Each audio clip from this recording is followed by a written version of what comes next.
ओम गुरुर्ब्रह्मा गुरुर्विष्णु गुरुदेव महेश्वरा गुरु साक्षात परब्रह्म तस्मै श्री गुरुवे नमः। मैंने विगत वीडियो में साधक के जन्म जन्मांतर के पाप दोष समन दीक्षा के संबंध में कुछ तत्व प्रस्तुत किए थे। साधकों की बुद्धि स्तर उस स्तर पर न होने के कारण से जो मैंने विवेचना की और दीक्षाएं वगैरह दी तो उसमें कुछ प्रश्न खड़े हुए। उन प्रश्नों का मैं यहाँ विस्तार से उत्तर देना चाहता हूँ, समझाना चाहता हूँ कि साधक के जीवन में पाप दोष समन दीक्षा क्यों आवश्यक है, उसके उपरांत यह साधना क्यों आवश्यक है जिसके माध्यम से वह जीवन में उत्तरोत्तर वृद्धि करते हुए अध्यात्म जगत में पूर्णत्व को प्राप्त कर सके। सर्वप्रथम मैं उन तत्वों को स्पष्ट करना चाहता हूँ जो पाप समन दोष में 4 प्रकार से दी गई हैं, उनको बाद में करूँगा। प्रारंभ होता है कुंडली जागरण से। जिस साधक की कुंडली जागृत होती है और सहस्त्रार जागरण हो जाता है वही ब्रह्मत्व को प्राप्त करता है और वही पूर्णत्व को प्राप्त करता है और उसी साधक को मोक्ष की प्राप्ति होती है। वैसे साधक मूलतः 5 चक्रों को मूलाधार, स्वाधिष्ठान, मणिपुर चक्र, अनाहत और विशुद्ध, ये 5 चक्रों को किसी भी योगी किसी भी योगाचार से या किसी भी गुरु से वह ज्ञान अर्जित करके इन चक्रों को जागृत कर सकता है और उसका यथासंभव फल भी प्राप्त करने की कोशिश कर सकता है यदि ज्ञान देने वाला गुरु पूर्ण सक्षम है और उसकी कुंडली जागृत है। उसने कुंडली जागरण के अनुभव अपने जीवन में प्राप्त किए हैं तभी वह बता पाएगा, वरना किताबों में लिखी हुई चीज़ों से कुंडली जागृत नहीं होती है। जैसे जो आदमी यहाँ से बॉम्बे गया हुआ है या कहीं गया हुआ है और वहाँ से जाकर उसने उस रास्ते को देखा हुआ है तो वह रास्ते को आपको यथार्थता उसका चित्रण कर देगा। इसी प्रकार से कुंडली जागरण में उस रास्ते पर जो चलकर उसने पूर्णत्व को प्राप्त किया है और 5 चक्रों को जागृत करते हुए आज्ञा चक्र को जागृत कर सहस्त्रार जागरण किया है और ब्रह्म से साक्षात्कार किया है, वही साधक, वही गुरु, वही सिद्ध साधक अपने शिष्यों को, अपने अनुयायियों को वह मार्ग प्रदर्शित कर सकता है जिसके माध्यम से उस रास्ते पर चलकर वह भी मोक्ष को प्राप्त करने की स्थिति में सुदृढ़ता स्थापित कर सकते हैं। जैसा कि मैंने कुंडली जागरण जो शिविर लगाया था उसमें मैंने जो श्रेष्ठ साधक चयन किए थे उन सभी को मैंने कुंडली और सहस्त्रार जागरण तक पहुंचाने की चेष्टा की और उनको वह ज्ञान, वह योग, वह क्रिया, वह विधि का विस्तार से ज्ञान प्रदान किया जिसके माध्यम से वह निरंतर प्रयास अगर करते रहेंगे तो उनको वह कुंडली जागरण से संबंधित लाभ प्राप्त होकर सहस्त्रार जागरण करके इसी जन्म में भी वो मोक्ष को प्राप्त कर सकते हैं। जीवन में जो साधक कुंडली जागरण, योग, ध्यान, धारणा, समाधि की ओर अग्रसर होने के लिए प्रेरित होता है उसे सबसे पहले कुंडली का पूर्ण ज्ञान होना चाहिए। मैंने अपने चारों फेसबुक अकाउंट में स्वामी ईश्वरानंद, राजराजेश्वरी निखिलेश्वरानंद सावर मंत्र साधना, अंतर्राष्ट्रीय सिद्धाश्रम साधक परिवार, सभी चारों अकाउंटों में मैंने सातों चक्रों का विस्तार से वर्णन पहले प्रदर्शित किया है, ज्ञान दिया है। उसके उपरांत ही मैंने कुंडली जागरण शिविर का आयोजन कर और साधकों को ज्ञान देने का प्रयास किया है। व्यक्ति साधक मूलाधार, स्वाधिष्ठान, मणिपुर चक्र और अनाहत चक्र जब जागृत कर लेता है या जागृत करने की चेष्टा करता है, तो जैसा कि मैंने बताया था पहले वीडियो में भी और अभी बता देता हूँ कि जब हमारा अनाहत चक्र जागृत होता है तो अनाहत में 12 दल होते हैं। अनाहत चक्र जागृत होता है तो यही अनाहत चक्र में हृदय में ही हमारी आत्मा का वास होता है। यहाँ पर हमारे शरीर में 3 ज्योति प्रदर्शित होती हैं, प्रकाशित होती हैं, दिव्य होती हैं, जिसके माध्यम से उसका शरीर दैदीप्यमान हो जाता है।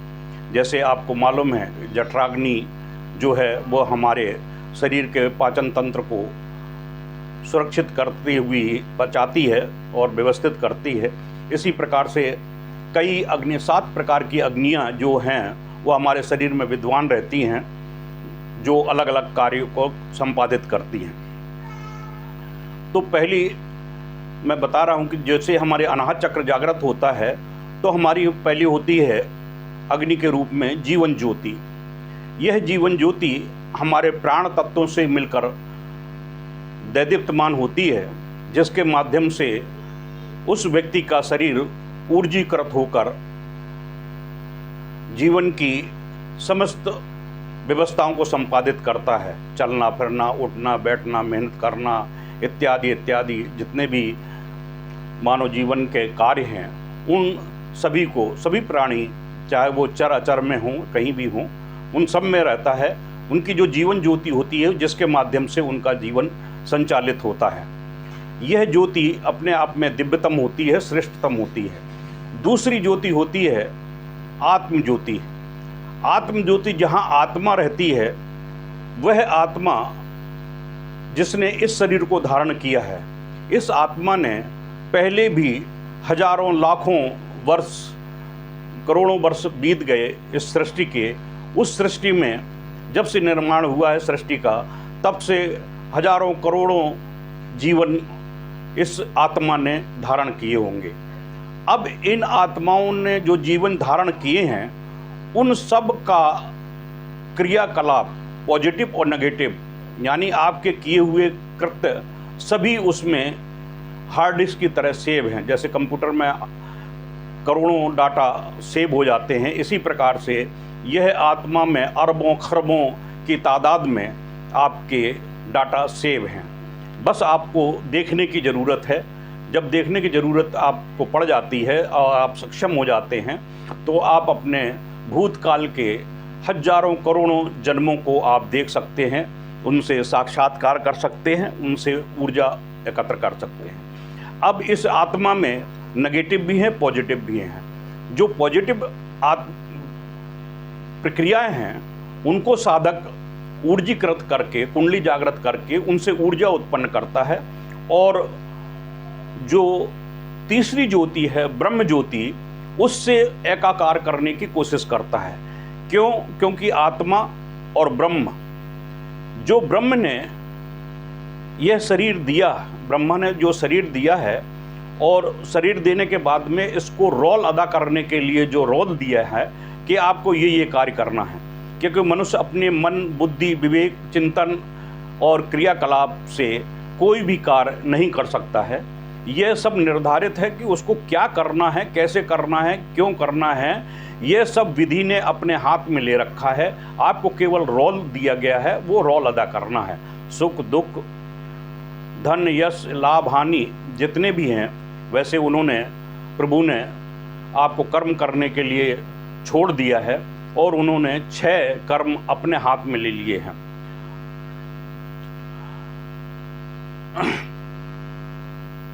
और उन 6 कर्मों को अपने नियंत्रण में रखकर मानव को स्वतंत्र कर दिया है कार्य करने के लिए।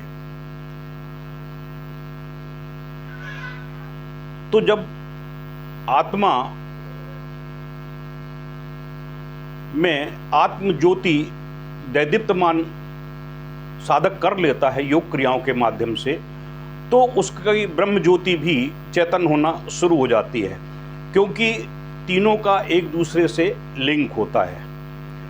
अगर जीवन ज्योति जली तो आत्म ज्योति में भी प्रकाश आएगा, आत्म ज्योति में जब प्रकाश आया तो ब्रह्म ज्योति में प्रकाश आएगा, और ये तीनों जब मिल जाते हैं तो ये तीनों मिलने के बाद में इससे ऊर्जा जो उत्पन्न होती है वह विशुद्ध चक्र को पार करते हुए आज्ञा चक्र में पहुंच जाती है, और इस आज्ञा चक्र में जाकर इडा पिंगला सुषुम्ना तीनों नाड़ियों से मिलती हुई, क्योंकि यह जो यहाँ का जो बिंदु है ये सारी की सारी सुषुम्ना नाड़ी में प्रवेश कर जाती है। रीढ़ की हड्डी के बीचों बीच में जो नाड़ी है सुषुम्ना नाड़ी, उसमें प्रवेश कर जाती है। इडा पिंगला दोनों तरफ से यूं घूम के जाती हैं, तो तीनों का जो संगम बिंदु है यह तीनों की ऊर्जा जो जाकर आज्ञा चक्र में मिलती है, और आज्ञा चक्र में जब मिलती है जाकर तो यहाँ पर तीनों जो चक्षु हैं, क्योंकि हमारे चर्म चक्षु हैं ये बेकार हैं, हमारे इनसे कोई लेना देना नहीं है। जो हमारे दिव्य चक्षु हैं, आत्म चक्षु, ज्ञान चक्षु और दिव्य चक्षु, इनमें भी वही ज्योति जो नीचे से ज्योति आई है वह ज्योति से हमारे ये तीनों चक्षु जागृत होते हैं, आत्म चक्षु, ज्ञान चक्षु और दिव्य चक्षु। जब तीनों चक्षु जागृत होते हैं तो जैसे ज्ञान चक्षु जागृत हुआ तो उसे ब्रह्मांड में जन्म जन्मांतर तक में उसने जो भी कार्य संपादित किए हैं उनका ज्ञान उसको प्राप्त हो जाता है। भूतकाल में जो भी क्रियाएं संपादित की उसका ज्ञान हो जाता है। वेद पुराण उपनिषदों का यदि वो ज्ञान करना चाहे तो वो भी ज्ञान उसको प्राप्त हो जाता है। इसी प्रकार से ये ज्ञान चक्षु हुए, जो दिव्य चक्षु हैं, उन दिव्य चक्षुओं के माध्यम से भूतकाल में जितने भी जन्म लिए हैं और भविष्य में होने वाली घटनाएं जो हैं उन सब का चित्रण आप साक्षात्ता देख सकते हैं। जैसे नंगी आंखों से आप दृश्य देखते हैं, ठीक इसी प्रकार से आप उस ब्रह्मज्योत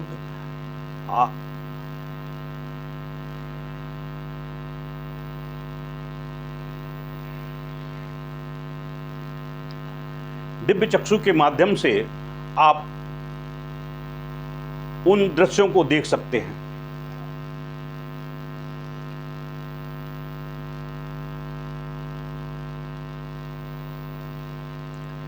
इसी प्रकार से जो हमारा तीसरा नेत्र है, आत्म चक्षु, ज्ञान चक्षु, दिव्य चक्षु, जो आत्म चक्षु है वो हमारे, जैसे हमने नीचे बताया कि अनाहत चक्र में आत्म ज्योति जागृत होती है, तो उस आत्म ज्योति से हमारे आत्म चक्षु जागृत होते हैं, और यह तीनों नीचे से जो ज्योति आती है, ऊर्जा आती है, वह इन तीनों को एकाकीकृत करती है, और यह संगम बिंदु है, और यहाँ तीनों मिल जाती हैं।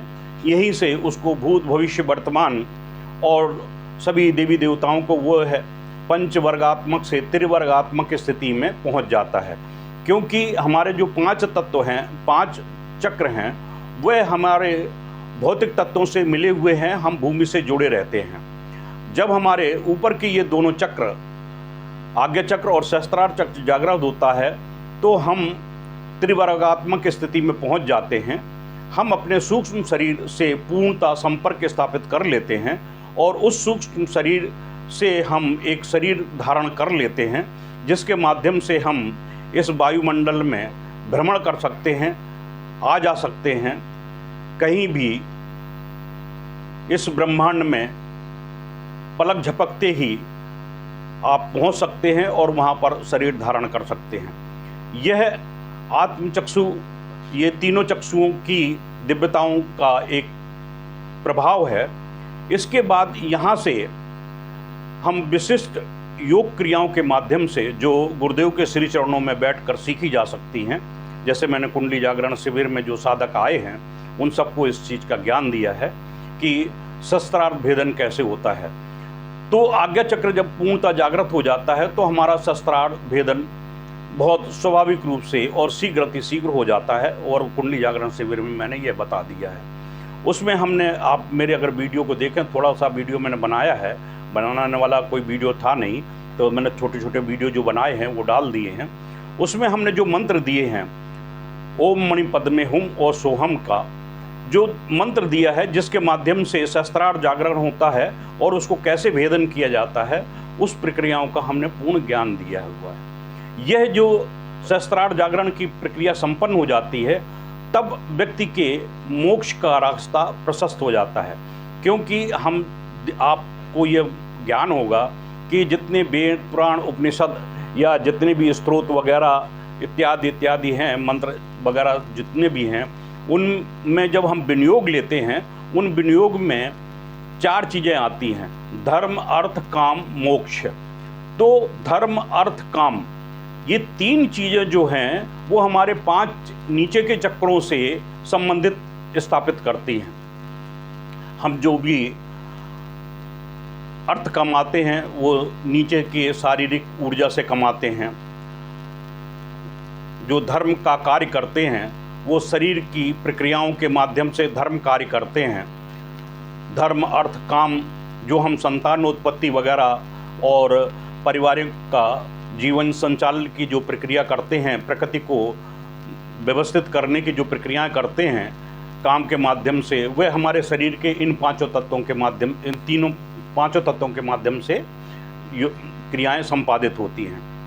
तो ये जो 5 हमारे चक्र हैं, इन चक्रों से जब साधक ऊपर उठता है तो 2 चक्र, आज्ञा चक्र और सहस्त्रार्थ, ये गुरु की कृपा से जब वह द्विज संस्कारित हो जाता है और गुरु की कृपा से ही यह प्रकाशमान होते हैं, दैदीप्तमान होते हैं और शस्त्रार्थ जागरण होता है और उनको मोक्ष की प्राप्ति का रास्ता प्रशस्त होता है। इससे पहले वह कितनी भी साधनाएं कर ले, कितने भी मंत्र कर ले, कितने भी योग क्रियाएं कर ले, साधक को किसी प्रकार से कोई लाभ नहीं मिलता है। इसके पीछे सबसे बड़ा रहस्य यह है कि कलयुग के आने से पहले, जैसा कि मैंने पहले वीडियो में बताया है, कलयुग आने से पहले श्री हरि विष्णु जो राम कृष्ण के रूप में जिन्होंने जन्म लिया, उन्होंने जितने भी महर्षि, योद्धा, सिद्ध साधक जितने भी थे उन सबको समाप्त कर दिया था कि कलयुग में जो भी दिव्य मंत्र थे वो सब के सब कीलित थे। अतः इस जन्म में जो भी व्यक्ति पाप कर्म करता है, दुष्कर्म करता है या जन्म जन्मांतर में दुष्कर्म किए हैं, पाप कर्म किए हैं, उनके प्रभाव से साधकों को साधनाओं में सिद्धियां प्राप्त नहीं होती हैं। वह कितना भी प्रयास कर ले, चाहे अपने जीवन के 10 साल लगा ले, 20 साल लगा ले, 30 साल लगा ले, श्रेष्ठतम से श्रेष्ठतम गुरु के शरणागत हो जाए, लेकिन उसे साधनाओं में सिद्धियां प्राप्त नहीं होती हैं, क्योंकि उसकी कुंडली और सहस्त्रार्थ जागरण नहीं होता है। साथ ही उसके जन्म जन्मांतर के पाप उसको आक्षेपित करते रहते हैं, जिसके माध्यम से उसके जीवन का क्षयता बनी रहती है और उसे पूर्णत्व की प्राप्ति नहीं होती है। इसलिए मैंने पाप दोष समन दीक्षा का प्रावधान किया था। कई साधकों ने नवरात्रि के इस पावन पर्व पर दीक्षा ग्रहण किए हैं और कुछ करने वाले हैं। तो मैं अब जिक्र करता हूँ पाप दोष समन दीक्षा और इसके बारे में। जन्म जन्मांतर में किए गए जितने भी कर्म हैं, दुष्कर्म हैं, पाप कर्म हैं, हत्याओं के इत्यादि के कर्म हैं, वह आत्मा में, जैसे मैंने बताया कि हार्ड डिस्क की तरह सेफ रहते हैं, तो वह इस जन्म में धीरे धीरे जैसे मैंने कहा ऊर्जीकृत होते रहते हैं और इस शरीर को प्रभावित करते रहते हैं। जैसे ही आप साधना में बैठते हैं और थोड़ी सी ऊर्जा आती है और वह ऊर्जा आपको व्यतीत करना शुरू कर देती है। आपका साधना में मन नहीं लगेगा, आपका मंत्र जाप करने में मन नहीं लगेगा, आपका मन उद्विग्न हो जाएगा। मंत्र जाप करते समय आपको निद्रा का प्रभाव आएगा और मंत्र जाप करते समय अगर आप शादीशुदा हैं तो काम वासना आपको व्यथित होगी, अगर ब्रह्मचारी हैं तब भी आपको काम वासना व्यथित करेगी, परेशान करेगी। मानसिक वैचारिक दृष्टि से भी आप आक्षेपित होंगे, क्योंकि वासना 3 प्रकार से होती है, शारीरिक रूप से, वैचारिक रूप से और नेत्रों के माध्यम से। तो ये तीनों वासनात्मक स्थितियां आपको व्यथित करती हैं और इनका दोष आत्मा में लगता है, जिसके माध्यम से साधनाओं में आपको हानि होती है, साधना सिद्ध नहीं होती है, कितना भी प्रयास कर लें। इसलिए मैंने, क्योंकि गुरुदेव ने जब मुझे सतोपंथ दीक्षा प्रदान की थी, सशरीर स्वर्गारोहण की अनुमति दी कि आपको मैं अनुमति देता हूं कि आप सशरीर स्वर्गारोहण कर सकते हैं, तो स्वर्गारोहण करने से पहले उन्होंने यह विदित कराया था कि आपके जीवन में कोई भी पाप कर्म, दुष्कर्म या आपके द्वारा ऐसा कोई कृत्य नहीं होना चाहिए जो आपके इस भौतिक शरीर को या आत्मिक शरीर को प्रभावित करता हो। इसलिए आपको उन सभी दोषों से मुक्त होना पड़ेगा, तभी आप सशरीर स्वर्गारोहण कर सकते हैं, तभी आपको मोक्ष की प्राप्ति हो सकती है, वरना आपको दोबारा जन्म लेने के लिए बाध्य होना पड़ेगा। और अगर अच्छे कर्म किए तो मानव शरीर मिलेगा, अगर दुष्कर्म किए तो आपको अन्य योनियों में आपको भटकना पड़ेगा। तो परम पूज्य गुरुदेव ने विशिष्ट प्रक्रियाओं के माध्यम से वह ज्ञान हमें प्रदान किया था, जिसके माध्यम से जन्म जन्मांतर में किए गए पाप दोषों का हम निवृत्त कर गए।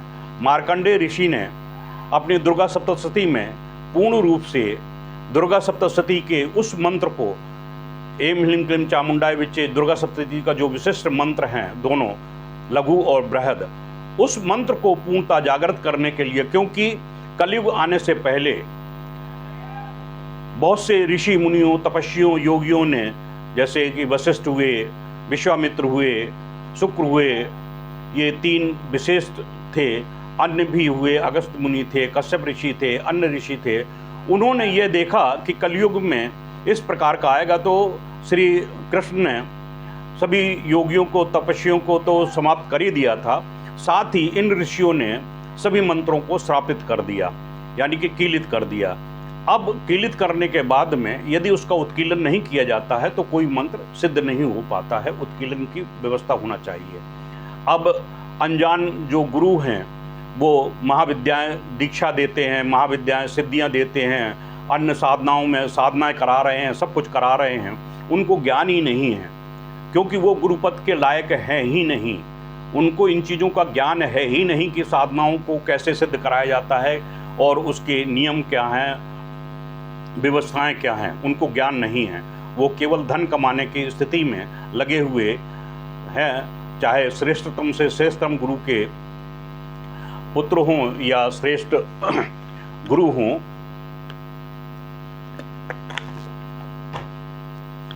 उनको इस चीज का लेस मात्र भी ज्ञान नहीं है। ज्ञान यह है जो मैं प्रदत्त कर रहा हूं, यह गुरु मुख से, डॉक्टर नारायण श्रीमाली जी के मुख से निकला हुआ ज्ञान है, जो मेरे मुख से निकल रहा है। जब साधक पाप दोष समन दीक्षा ग्रहण करके, जिस प्रकार के मार्कंडेय ऋषि ने दुर्गा सप्तशती में स्पष्ट किया है कि यदि आपको चामुंडा साधना सिद्ध करनी है तो आपको चामुंडा साप विमोचन मंत्र से चामुंडा मंत्र को उत्कीर्ण करना पड़ेगा। जब उत्कीर्ण कर लेंगे तो वह मंत्र चैतन्य हो जाएगा, और उस मंत्र को चैतन्य करने के बाद में जब आप साधना करेंगे तो माँ भगवती जगदम्बा के आपको साक्षात्कार दर्शन होंगे और वह मंत्र सिद्ध होगा। यह प्रक्रिया मार्कंडेय ऋषि ने दुर्गा सप्तशती में पूर्ण रूप से, स्पष्ट रूप से बताई है। जो विद्वान लोग हैं वो इस चीज़ को समझते हैं, यदि कोई महामृत्युंजय का अनुष्ठान कर रहा है या कोई अन्य साधनाओं को, महाविद्या जैसी साधनाओं को संपन्न करने की व्यवस्था करता है, तो जिन गुरुओं ने महाविद्या जैसी साधनाओं को श्रेष्ठतम रूप से सिद्ध कर रखा है, उनकी शरणागत होते हैं, तो वह गुरु उस महाविद्या का उत्कीलन मंत्र बताता है कि इस मंत्र को हम कैसे उत्कीर्णित कर सकते हैं जिसके माध्यम से यह मंत्र की जो चेतना है वह खुल जाए, शक्ति खुल जाए, जिससे कि वह साधना सिद्ध हो जाए। इसीलिए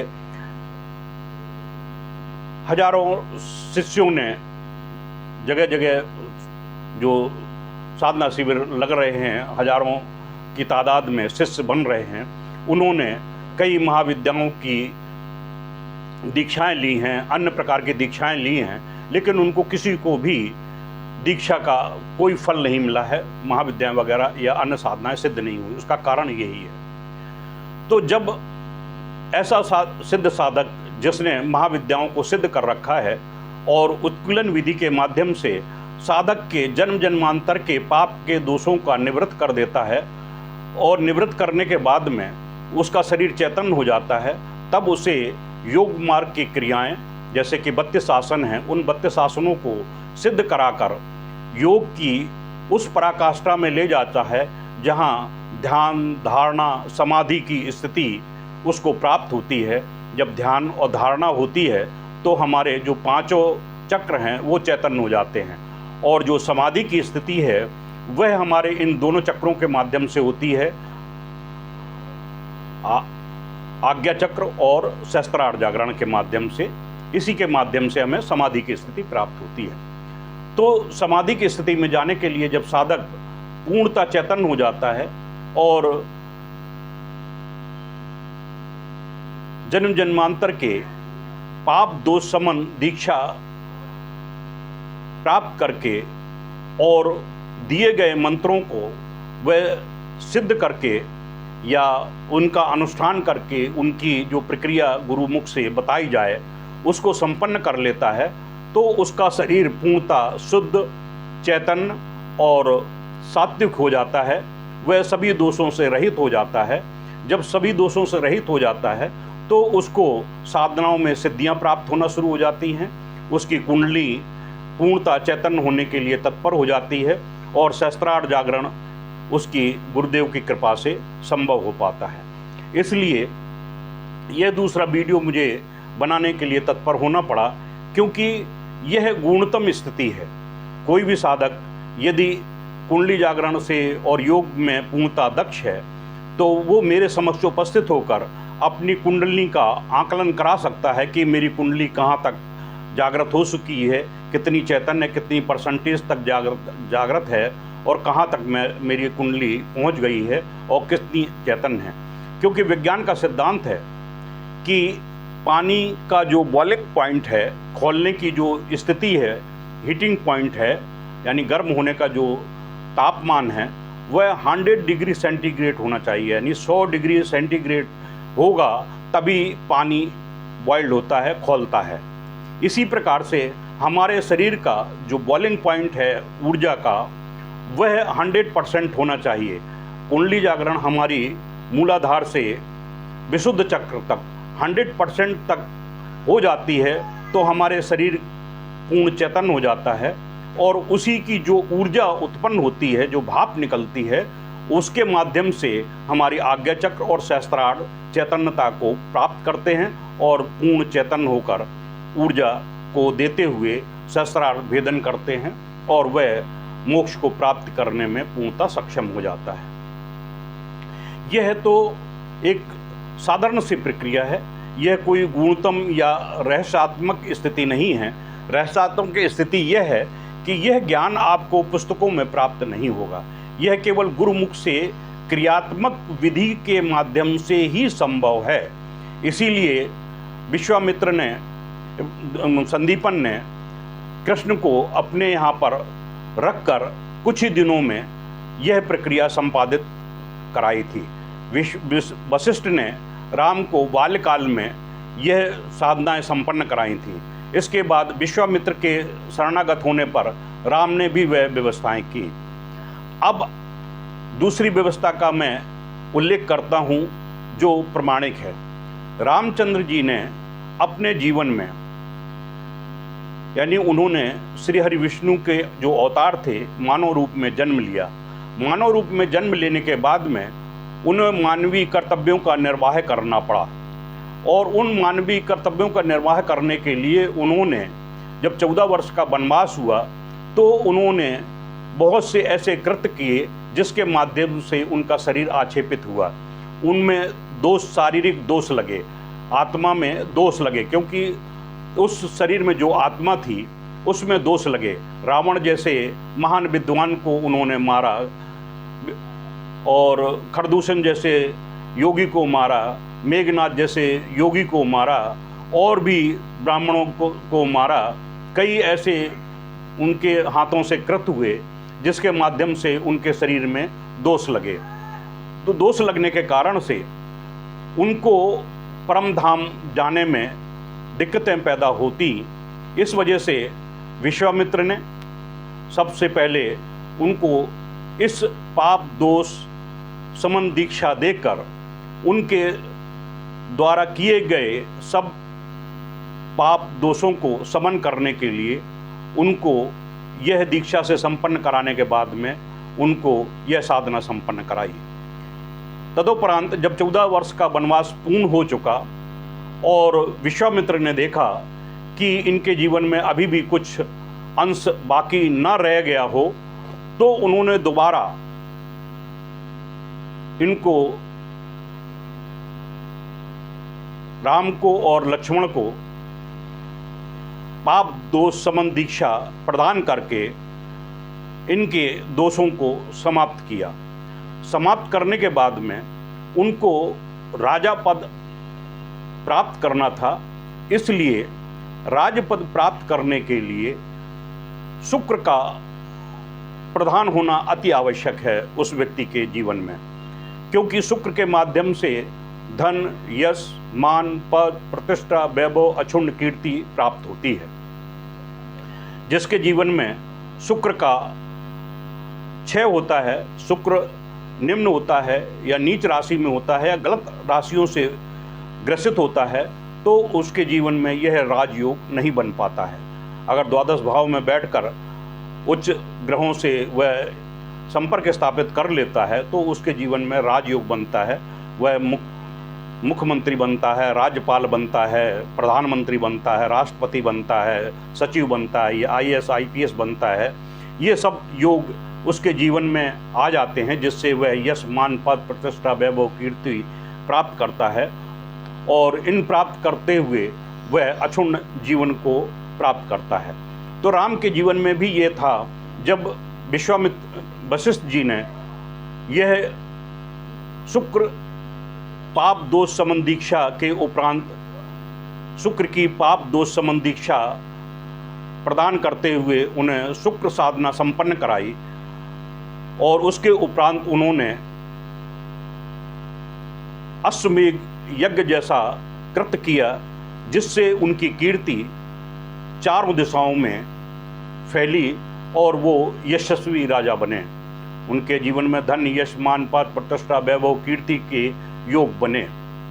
अब बात आती है सीता की कि सीता का जीवन में कैसे उनका पदार्थ वो हुआ, कृत्य हुआ।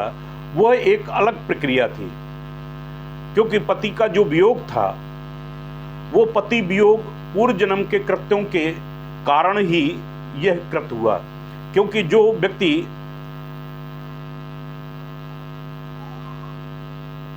एकादशी व्रत को, द्वादशी युक्त एकादशी व्रत को संपन्न करता है तो उसके जीवन में ऐसा योग आता है।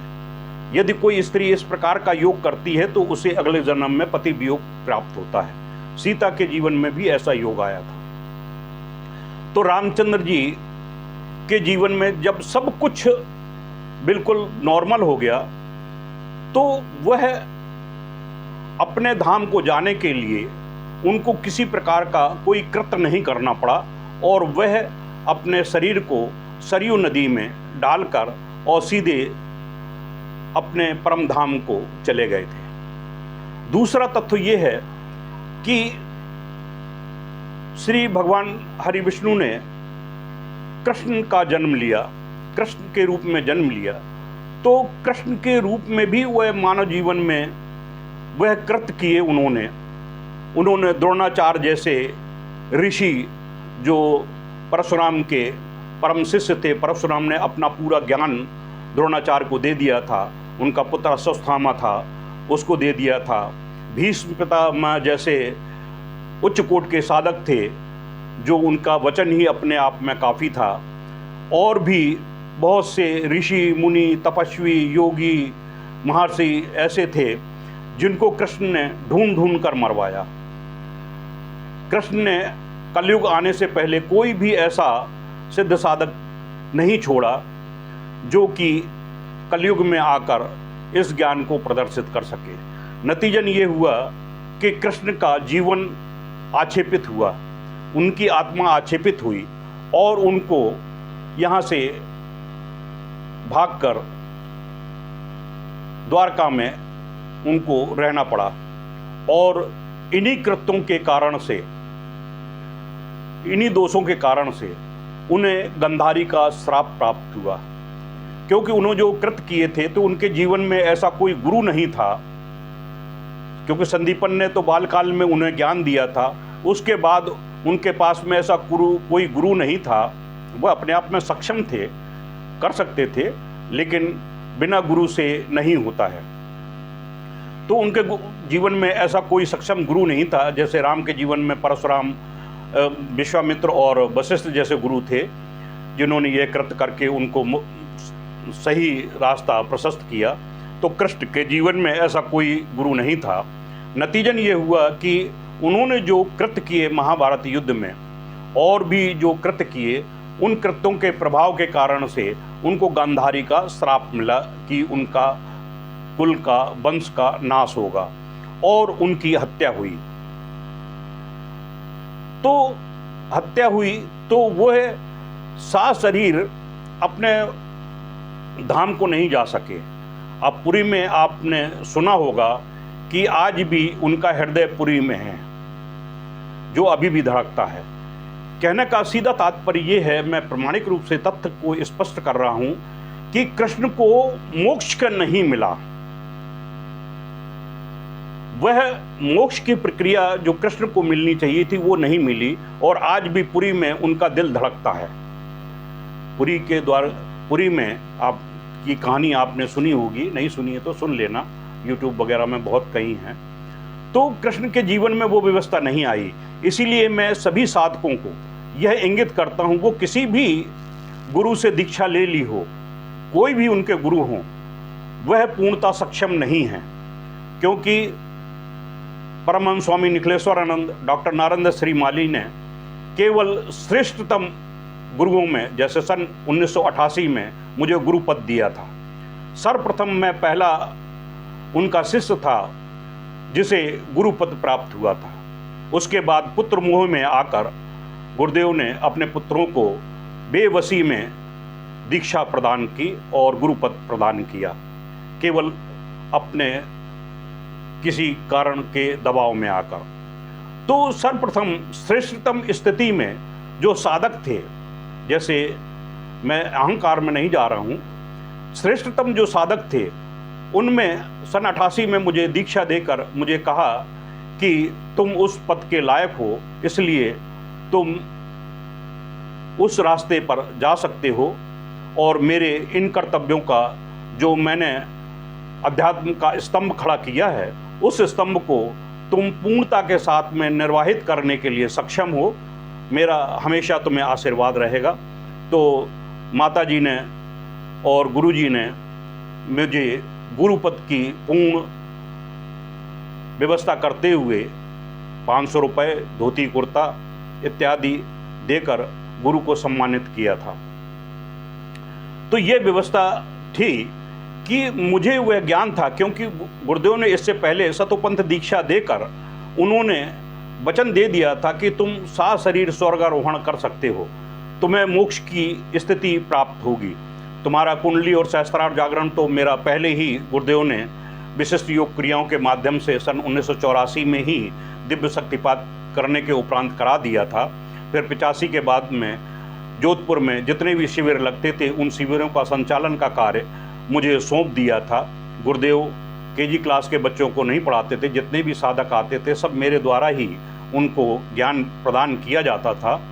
उनको किसी प्रकार से माला जपना है, कैसे बैठना है, कैसे पूजा करनी है, कैसे योग करना है, कैसे ध्यान करना है, कैसी व्यवस्थाएं करनी हैं, कैसे कर्म कांड करना है, वह सब कार्य मेरे माध्यम से संचालित होता था। तो 85 से मैं गुरुपद के राइट हैंड के रूप में, दाहिने हाथ के रूप में गुरु का सारा कार्य संपादित करता रहा हूँ। और उसके बाद जब गुरुदेव को बंधक बना दिया गया, जोधपुर से लाकर दिल्ली में रख दिया गया और उनको वो 7 दिन का जो शिविर चलाते थे वह भी बंद हो गया, तो गुरुदेव को पीड़ा हुई।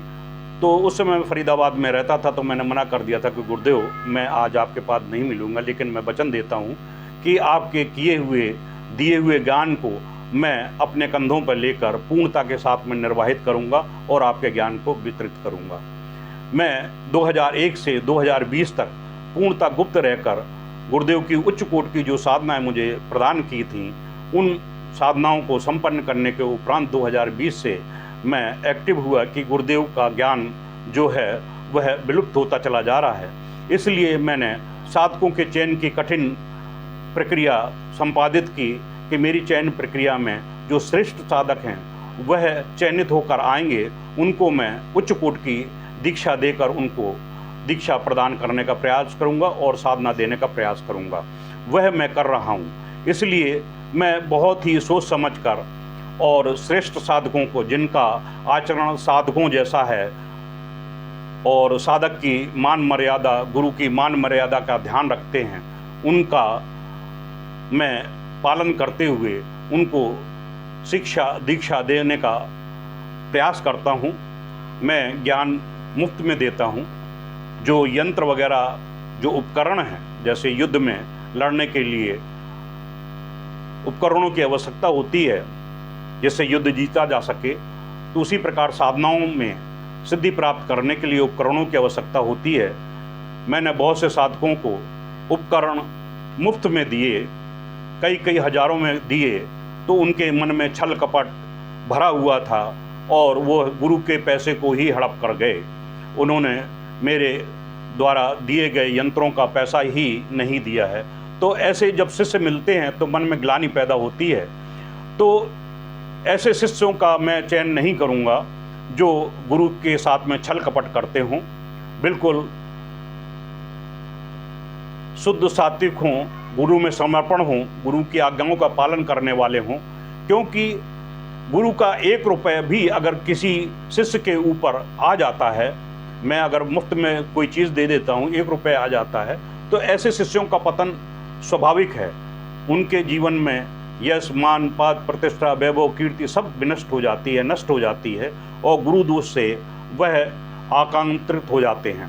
इसलिए साधक को सचेत रहना चाहिए कि गुरु के वचनों का, गुरु के द्वारा प्रदत्त ज्ञान का, गुरु के द्वारा प्रदत्त सामग्री का यथा उचित उपयोग करते हुए बिल्कुल निर्मुक्त रहना चाहिए, जिससे गुरु का ज्ञान फलीभूत हो। इस चीज़ का विशेष ध्यान रखना चाहिए।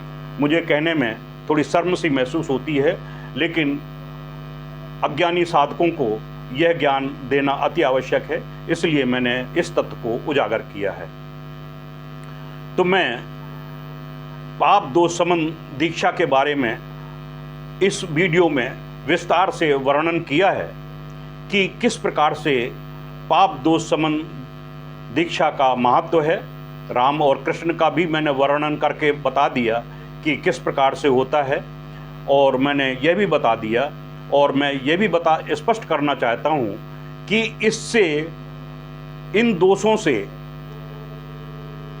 वंश का और परिवार का कैसे और राज्य का कैसे नष्ट होता है। उदाहरण रावण का है। रावण ने जब सीता का हरण किया और उससे पहले भी कई स्त्रियों का उन्होंने हरण किया, जिससे वो सांप ग्रसित हुए, उनकी कौमार को भंग किया, तो उनको श्राप था, यदि किसी की इच्छा के बिना अगर किसी का कौमार भंग करते हैं तो तुम्हारे सिर के हजारों टुकड़े हो जाएंगे। इस प्रकार से सीता के साथ में वह जबरदस्ती नहीं कर सके, उनका कौमार भंग नहीं कर सके, क्योंकि वह श्रापित थे। तो इससे पहले भी रावण ने कई ऐसे कृत्य किए जिसके माध्यम से वह उनका जो शरीर था वह कलुषित था, पाप दोष रहित था, पाप दोषों से ग्रसित था। इसलिए वह तीनों लोकों का विजयी होने के बावजूद भी, त्रिलोक विजय होता होने के बावजूद भी, सभी वेद पुराण उपनिषदों का ज्ञाता होने के बाद भी, भगवान श्री शिव शंकर का परम भक्त होने के बावजूद भी उसके पूरे वंश का नाश हुआ और उसका स्वयं का नाश हुआ। यह पाप दोष का एक प्रत्यक्ष प्रमाण है। इससे ज़्यादा प्रमाण की स्थिति और कहीं नहीं देखने को मिलेगी। दूसरी स्थिति भी पैदा होती है कंस की। कंस ने भी अपने जीवन में इस प्रकार के कृत्य किए, पिता को बंदी बनाया, अपनी बहन को बंदी बनाया और नवजात शिशुओं का वध किया। तो उसके जीवन में भी इस प्रकार के दुष्कर्म उसकी आत्मा में समाहित होते रहे, जिसके माध्यम से भगवान श्री कृष्ण के हाथों उनकी मृत्यु हुई, दुर्दशा युक्त मृत्यु हुई। तो यह प्रमाण है कि यदि किसी जातक के जीवन में पाप दोष जैसे कर्म हैं और वह मुक्त नहीं हो पाता है, तो यह जीवन क्या अन्य कई जीवन तक वह इस प्रकार से मानव जीवन लेता रहेगा या कीट पतंगों का जन्म लेता रहेगा या अन्य विभिन्न योनियों में वह विचरण करने के लिए बाध्य होता रहेगा। इसलिए श्रेष्ठतम से श्रेष्ठतम गुरु की शरणागत होइए। जैसा कि मैंने बताया कि जल पियो छान के, गुरु करो जान के। ऐसे गुरुओं का साथ मत करिए जो केवल धन की लालसा में आपको गुमराह कर रहे हैं। उनके पास में इतना ज्ञान नहीं है, वह महाविद्याओं जैसी दीक्षाएं प्रदान कर रहे हैं, अन्य दीक्षाएं प्रदान कर रहे हैं, लेकिन उनके पास में वह ज्ञान नहीं है जिससे आपको मोक्ष प्राप्त हो सके, आपका जीवन खुशहाली से भर सके, आप धन यश मान पद प्रतिष्ठा वैभव कीर्ति के भागी बन सकें। इसके लिए आपको श्रेष्ठतम गुरु की ज़रूरत है। आप श्रेष्ठतम गुरु की शरणागत होइए। उनके शरणागत होने के उपरांत ही आपको यह दिव्य ज्ञान प्राप्त हो पाएगा। जैसे कि अभी मैंने बताया कि कुछ साधकों को कुंडली और शस्त्रार्थ जागरण होने के बाद में उनको वह ज्ञान प्राप्त हुआ है और वह सभी साधक यथासंभव पाप दोष समन दीक्षा भी प्राप्त करके अपने जीवन के मोक्ष के रास्ते को प्रशस्त कर रहे हैं। और मैं तो प्रभु श्री के चरणों के, श्री हरि के चरणों में विनय करता हूँ कि उनको अध्यात्म जगत की उच्चतम स्थिति प्राप्त हो, श्रेष्ठतम स्थिति प्राप्त हो और मोक्ष को प्राप्त हो। ऐसी मेरी उन सभी के लिए कामना है। और जो इस रास्ते पर चलना चाहते हैं उनके लिए मेरे पास दरवाजे खुले हैं। आप छल कपट रहित होकर, पूर्ण गुरु में समर्पित होकर, साधकों की मर्यादाओं का पालन करते हुए, पूर्ण समर्पण भाव से यदि गुरु चरणों में उपस्थित होकर आप दीक्षा प्रदान करने के उपरांत दीक्षा के जो क्रम हैं, जो स्पिरिचुअल एजुकेशन है कि आप पहली क्लास में जो दीक्षाएं होती हैं, दूसरी क्लास की दीक्षाएं होती हैं, तीसरी क्लास की जो दीक्षाएं होती हैं, उन सभी दीक्षाओं को, जैसे कि पहली दीक्षा हो गई, गुरु दीक्षा हो गई, सामवी दीक्षा हो गई, ब्रह्मत्व दीक्षा हो गई, दुर्गा दीक्षा हो गई, फिर इसके बाद में अन्य दीक्षाएं, इस प्रकार से क्रम चलते हुए आप योग की उन पराकाष्ठाओं को पूर्ण करते हुए अपनी कुंडली शस्त्रार्थ जागरण करके गुरु में समर्पित होते हुए आप अपने आप को उन्नति की ओर अग्रसर ले जाएंगे। सभी देवी देवताओं से आप साक्षात्कार करने में सक्षम होंगे और इस शरीर को छोड़ने के उपरांत आप मोक्ष को प्राप्त कर पाएंगे यदि सही रास्ते पर चले। मेरी तो कामना है कि आप श्रेष्ठतम गुरुओं का सहारा लीजिए, जिससे कि आपको श्रेष्ठतम स्थिति प्राप्त हो, मोक्ष का रास्ता प्रशस्त हो। क्योंकि यह जो धन कमाने की स्थिति के लिए आप व्यवस्थित हो रहे हैं, यह सब कुछ यहीं रह जाएगा। आप आपका जो भौतिक कर्तव्य है उन कर्तव्यों का निर्वाह करते रहिए। आपकी पत्नी हैं, पुत्र हैं, पुत्र बंद बांधव हैं, वो सब यहीं रह जाएंगे, उनसे आपका कोई लेना देना नहीं है। आपके शरीर से जो ये आत्मा पुण्य कार्य करते हुए निकल कर जाएगी, वही इन पुण्य कर्मों को लेकर जाएगी। बाकी सब आपका कमाया हुआ धन यहीं रह जाएगा। खाली हाथ आए थे, खाली हाथ जाएंगे, नंगे आए थे, नंगे चले जाएंगे। यह शरीर मिट्टी से मिलकर, पंच तत्वों से मिलकर बना है और पंच तत्वों में विलीन हो जाएगा। इसलिए इसका मोह नहीं रखना चाहिए। शरीरम साधति या पातति। आप श्रेष्ठतम गुरु के शरणागत होकर आप शरीर से वह कर्म कृत करिए, भले ही यह शरीर समाप्त हो जाए। अगर गर्दन काटने के बावजूद भी यदि श्रेष्ठतम गुरु प्राप्त हो जाता है तो अपने आप को धन्य समझे, क्योंकि गुरु का जो वचन है, श्रेष्ठ जो गुरु होता है वह ललकारता है, सत्य कहता है। सत्य बहुत ही कठोर होता है, उसको सहने की क्षमता नहीं होती है।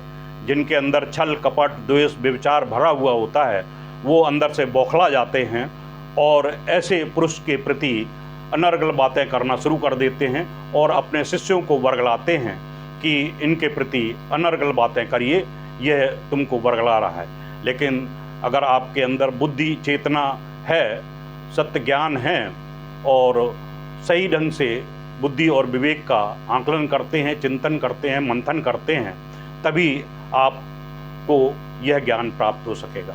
जैसे कि मिसाल के तौर पर एक व्यक्ति मेरे पास में आया तो उसने मेरे से सीधा प्रश्न किया कि गुरुदेव, क्या आप मुझे ईश्वर के दर्शन करा सकते हैं? मैंने कहा हाँ, बिल्कुल करा सकता हूँ।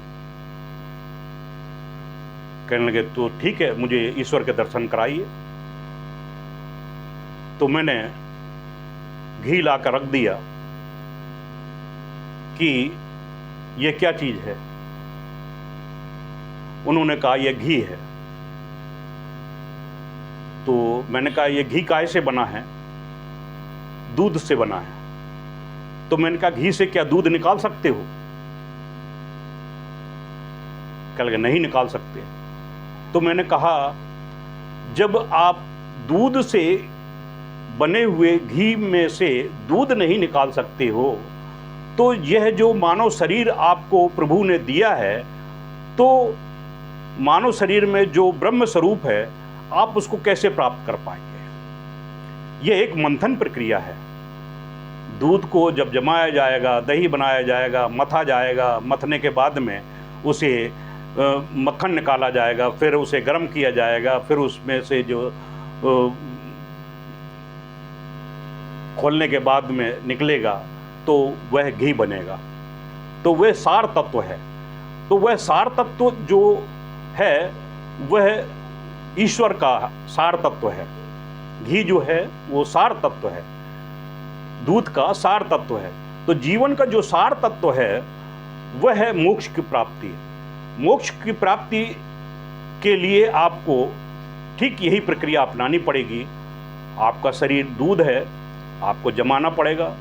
जमाने के बाद में उससे जो जमने के बाद में मथना पड़ेगा, यानी संघर्ष करना पड़ेगा, तपस्याएं करनी पड़ेंगी, मथना पड़ेगा, रोज योगासन करना पड़ेंगे, ध्यान धारणा समाधि का आपको प्रयास करना पड़ेगा, यानी मंथन करना पड़ेगा। मंथन से जो मक्खन निकलेगा वह मक्खन को आपको इकट्ठा करना पड़ेगा और फिर विशिष्ट योग क्रियाओं के माध्यम से, मैंने जैसे बताया कि यहाँ तक तो पहुँच गए, वो मक्खन यहाँ तक तो पहुँच गया, 5 चक्रों तक तो पहुँच गया, अब रह गया घी बनने वाला कार्य, उसको आपको खौलाना पड़ेगा।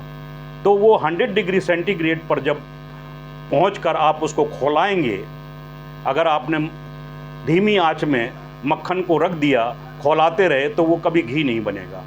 उसे 100 डिग्री सेंटीग्रेड का बॉइलिंग पॉइंट चाहिए।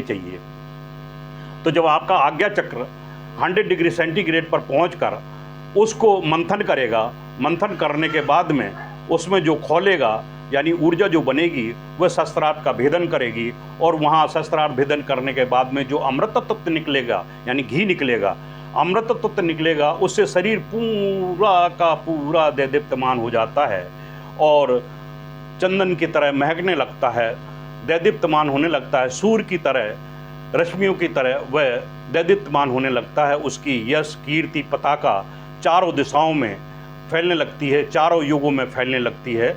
ऐसे श्रेष्ठ गुरुओं की शरणागत होइए, आपको मिलेगा।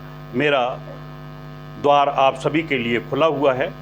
जब तक मेरा यह शरीर है आप लोगों के लिए खुला है। मैं सबका आपका आह्वान करता हूँ, आइए, श्रेष्ठतम साधक हैं, आइए, आकर अपना परिचय दीजिए और साधना करना चाहते हैं तो साधना करने के लिए आप अपनी परीक्षा प्रदान कीजिए। परीक्षा में यदि उत्तीर्ण हो जाते हैं तो आप साधनाएं करिए, आपके लिए दरवाज़ा खुला है। मैं वचन देता हूँ कि यदि आप पूर्ण सामर्थ्य शक्ति के साथ में साधनाओं को संपन्न करते हैं, योग क्रियाओं को संपन्न करते हैं, तो मैं गारंटी के साथ में आपको मोक्ष प्रदान करते हुए और सा शरीर सिद्धाश्रम प्रवेश की सामर्थ्य रखता हूँ ले जाने की, और ले जाना चाहता हूँ। आप आइए, आप उसका लाभ लीजिए और आनंदपूर्वक साधनाएं करिए और लाभ लीजिए। यह सनातन धर्म की एक अन्यतम अनुपम स्थिति का अवसर आपको प्राप्त हो रहा है, उस अवसर का लाभ उठाएं। इति श्री जय गुरुदेव। इस वीडियो को केवल वीडियो न समझें, इसे सनातन धर्म का एक अगाध सागर का बिंदु समझिए। इसको ज़्यादा से ज़्यादा सभी साधकों को शेयर करिए। जो भी साधक हैं, जो भी धर्म सनातन धर्म के प्रति आस्था श्रद्धा विश्वास रखने वाले भक्तगण हैं, उनके पास में अवश्य इसको भेजने का प्रयास करिए, जिससे कि वे समझ सकें कि हमारे जीवन में सफलताएं क्यों नहीं मिल रही हैं, हमें कष्ट क्यों मिल रहे हैं, हमारे परिवार को कष्ट क्यों मिल रहे हैं, हमारी शारीरिक मानसिक वेदना क्यों हो रही है, किस लिए हो रही है। उनको यह ज्ञान होना चाहिए। इसलिए आप ज़्यादा से ज़्यादा लोगों को इसको शेयर करिए और शेयर करके आप सब्सक्राइब करिए, जिससे कि आपको नए वीडियो जो मेरे हैं वो आपको प्राप्त हो सकें। मेरे 200 वीडियो हैं, वो आप देखिए, उनमें भी आपको बहुत ज्ञान मिलेगा।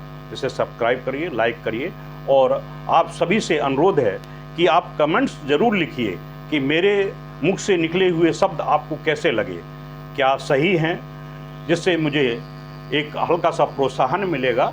मुझे ज्ञान देने में आपको आनंद आएगा कि मैं गोपनीय से गोपनीय ज्ञान जो किताबों में निहित नहीं है, लिखित नहीं है, स्व अध्याय है, वह मैं आपको प्रदान कर सकूं।